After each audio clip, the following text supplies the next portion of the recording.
Hi, my name is Arthur Lima, and today I'm going to be presenting an overview of a two-phase, three-year project that we at Railtech conducted for the Washington Metro, looking at direct fixation track fastening system design, field loading demands and behavior, and Anchorage structural capacity. Brief outline of the presentation today, I'm going to touch on the objectives and the approach of the overall research, and then the three phases of it: field experimentation, finite element modeling, structural capacity evaluation, and close with some general conclusions from this project.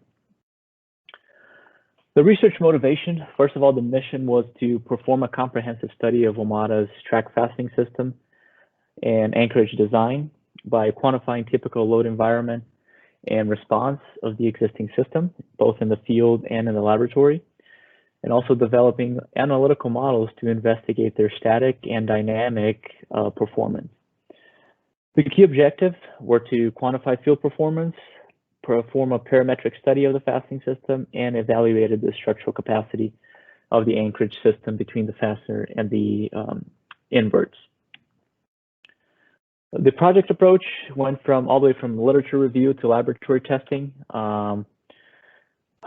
passing through field testing, finite element modeling, a structural sensitivity analysis, and as I mentioned, laboratory testing, with field testing and laboratory feeding into our FEM models as a way to calibrate and assist in informing the development of those.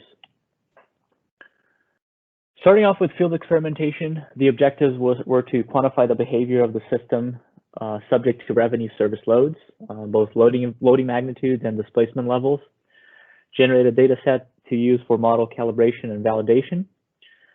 The approach to that was to instrument 3 different locations around the WMATA infrastructure with similar traffic and similar curvatures. Sites 1 and 2 had similar curve radius, while site 3 had a higher curve radius. And we wanted to monitor typical peak service loads and displacements to see and understand what the difference was between those different locations. Looking at some of our vertical loading results, here we have a percent exceeding graph with percent exceeding on the y-axis and vertical load on the x-axis. Data from all of our 3 sites for both the high and the low rail, high rail in solid lines and low rail in dotted lines. And if we look at, for example, a 50% exceeding value, and we find the curve for our high rail at site 2, we see that more than 50% of the loads are above about 12.5 kips and above. So looking at that 50% for all the sites, we see that site 2 was the highest loading, followed by site 1, and lastly by site 3. And the same behavior was observed on the low rail for all 3 sites, site 2, followed by site 1 and 3.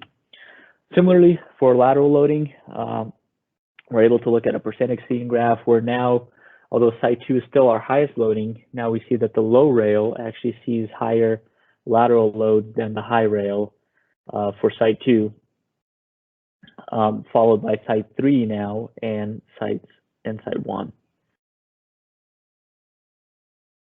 If we look at railhead displacements, again, thinking about what generates this being the forces in the lateral direction, as expected based on the results we just saw on the previous slide, site 2 will display the highest railhead displacements, lateral railhead displacements that we can see in the center box plot here, where the vertical red lines inside the boxes represent the median value. So we see that site 2 has the highest displacements, followed by site 3 and site 1, respectively. In conclusion, for the field experimentation, if we look at the 99th percentile of loading, which excludes the very high 1% peaks, we see that in general, the loading environment at those locations goes for vertical loads between 12.4 and 15.9 kips. And for lateral loads, it is between 5.6 and 9.8 kips Median lateral railhead displacements were from 0.06 to 0.1 inches. The maximum displacements were 0.16 inches, and the maximum gauge widening, which is calculated by the summation of the lateral railhead movement between the low and high rail, was of 0.27 inches.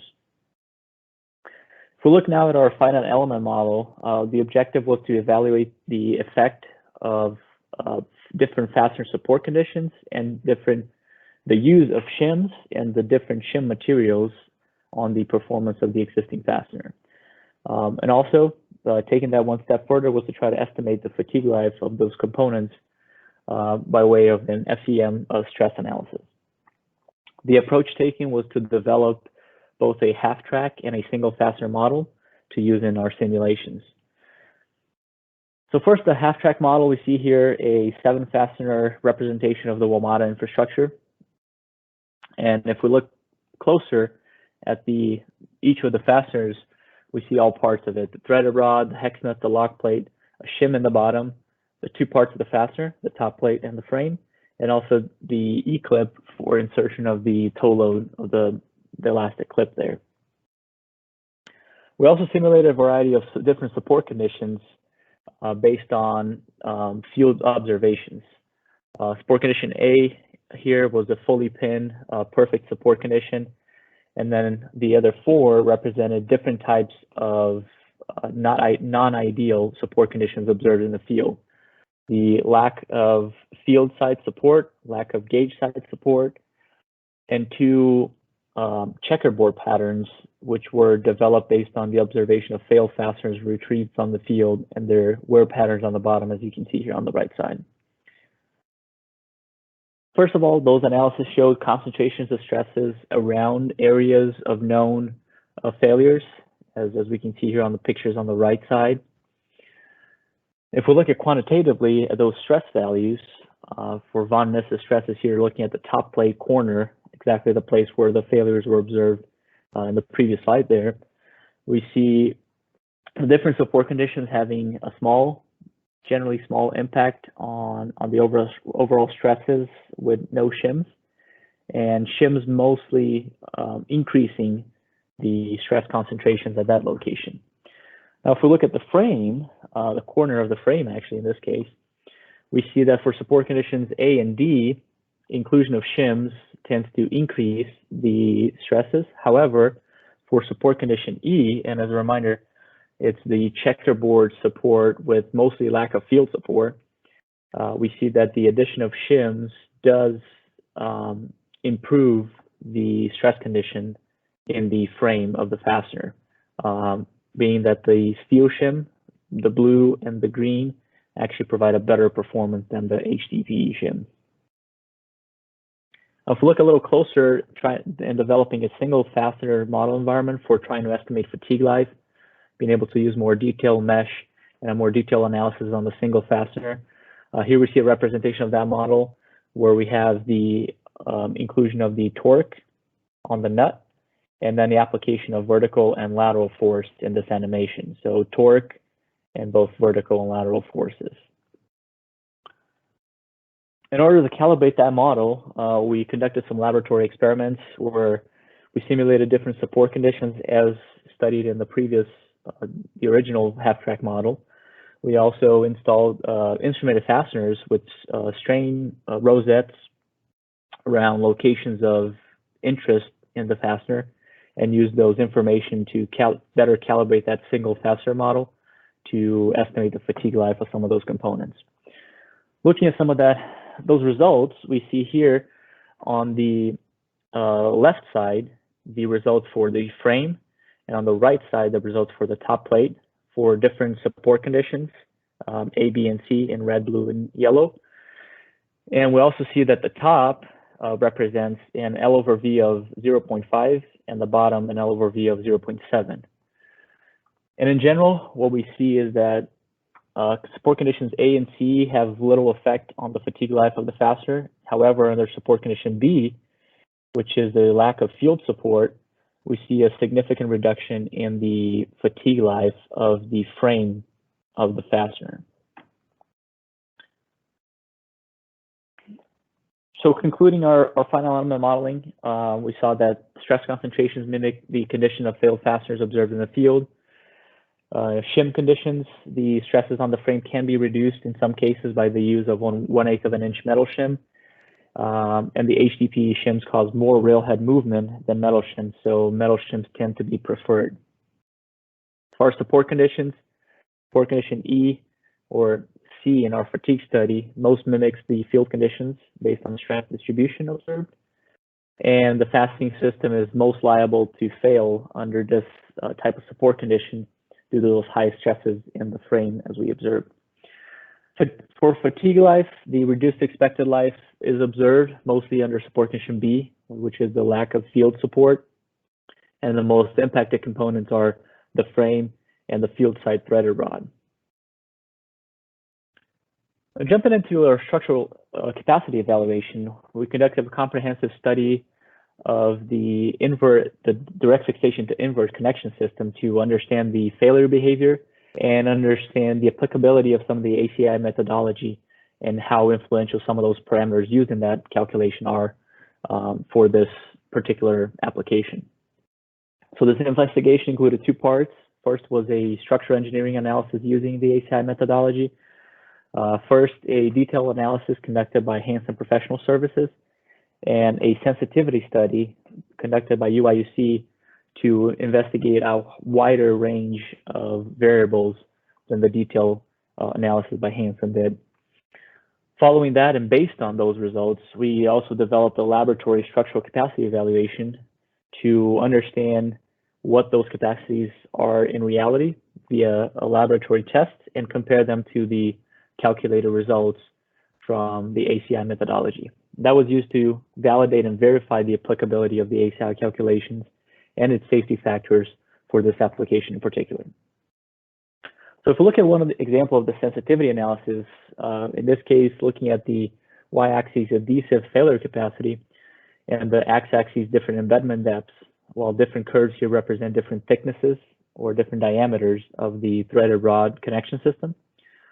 We see that in general, all of these provide a parabolic behavior with a peak in between 5 and 6 inches of embedment depth for all the considered diameters here. So based on what we learned from the sensitivity study and what factors tended to influence more the capacity, we developed a laboratory experimental matrix, which included 30 different slabs, between 3 and 5 replicates per slab, with a total of 130 tests. And some of the variables that we were investigating were slab width, which represents critical edge distance, different anchorage types, different grout pad thicknesses, embedment depths, and different epoxy types. First, if we look at an example of the pullout test results, we see here on this graph the failure capacity on the y-axis and different grout pad thicknesses, groupings on the x-axis. And we see results from threaded rods, which include ACI calculated estimated capacities, and for the female insert connection system, which is not considered an ACI, so there's no estimation for that capacity. But what we can see here is the laboratory results show a much greater failure capacity than the estimated ACI values. We observed adhesive failure for all the threaded rods tested here. And another thing to note is that the peak strength, which for the ACI calculation is observed right around 1 point, an inch and a quarter grout pad thickness, is actually observed a little higher at the 2-inch grout pad thickness for the laboratory results. Here on the right, we see a picture of a failed threaded rod with the adhesive failure, so the threaded rod being pulled out of the hole, and a little bit of a grout radial cracking also observed in the grout pad around the insert. Now, if we think about the difference in the load displacement between a threaded rod and a female insert, we're able to observe that the threaded rod, as you increase the load, it's pretty consistent in terms of its displacement as the rod is kind of pulled, slightly pulled out and tensioning the connection there until it completely shears the adhesive and pulls out of its hole, as you can see here on the picture on the right. However, if we're looking at the same load displacement curve for a female insert, what we observe is that first we have the displacement of the insert. So we start applying an axial load, and that insert is slightly moving up with the threaded rod until the top lip of the insert starts bearing against the bottom of, in this case, the loading plate, after some cracking of the concrete. After it starts bearing against the bottom of the plate, all that we actually see is just a stretching of the connection rod that we're using to pull up on that insert. So if we look at the pictures on the right here, for all these tests, we actually stopped the test before failure, which was actually just the shearing of the threads inside the insert. But we see on the top picture that lip or the top edge flange of the insert being slightly above the level of the concrete and was bearing against the bottom of the plate. But we also see some radial cracking of the grout pad around that. Now, if we're looking at lateral loads, and for lateral loads, we're looking at shear tests, we see once again results for threaded rods that can be compared to ACI estimated values and female inserts. We see again the laboratory results show a greater failure capacity than the calculated ACI values, concrete breakout being the failure mode for all of the tests in the laboratory. And a similar trend is observed by increasing critical edge distance. You also increase your capacity as you're adding more concrete in the load path from the insert all the way to the free edge of the slab. So in conclusion, as mentioned, we observed similar trends between ACI and lab results, although the safety factors given by ACI seem to be very conservative in estimating the capacity of this connection system. For pull-out tests, we observed adhesive failure for all threaded rods and no failures of the female insert, as mentioned before, since the tests were stopped. For shear tests, concrete breakout failure was observed in all tests for both threaded rods and female inserts. And female insert seems to demonstrate an additional capacity due to its different load path and transfer mechanism compared to the threaded rods. Concrete cracking typically appears at a lower capacity than the threaded rod, but it doesn't present the same type of failure as the threaded rod does with being pulled out of the hole. So overall project conclusions, we're able to quantify loading environment both for vertical and lateral loads, with our site 2 showing the highest load demands and displacements between the 3 sites monitored. In terms of the finite element model, we saw that frame stresses can be reduced by use of 1/8 of an inch metal shims if poor support condition is present, and in particular lack of field support or the checkerboard C type, which is similar to the lack of field support. Those 2 support conditions are what cause the highest stress state in the frame. So that's where the most liability is for fastener failure. And reduced expected fatigue life is also observed especially for support condition B, which is the lack of field support, especially around the frame and the field side threaded rod. The structural capacity of the connection system, that investigation showed us similar trends between ACI and lab, although showing us that ACI seems to be quite conservative in estimating those capacities. And the female insert seems to demonstrate that additional capacity due to that transfer mechanism discussed. With that, I'd like to wrap up by acknowledging our sponsor, the Washington Metropolitan Area Transit Authority, or WMATA. Special thanks to Progress Rail for their assistance in understanding the SW31 fastener, although both the SW31 and the LB Foster F20 fasteners were both investigated throughout the study, and also the UIC Machine Shop for their assistance with instrumentation and preparation. With that, I thank you for your time and for watching our presentation today. If you have any questions, please feel free to reach out to me over email, and I'll be happy to try to answer any additional questions. Thank you and have a good day.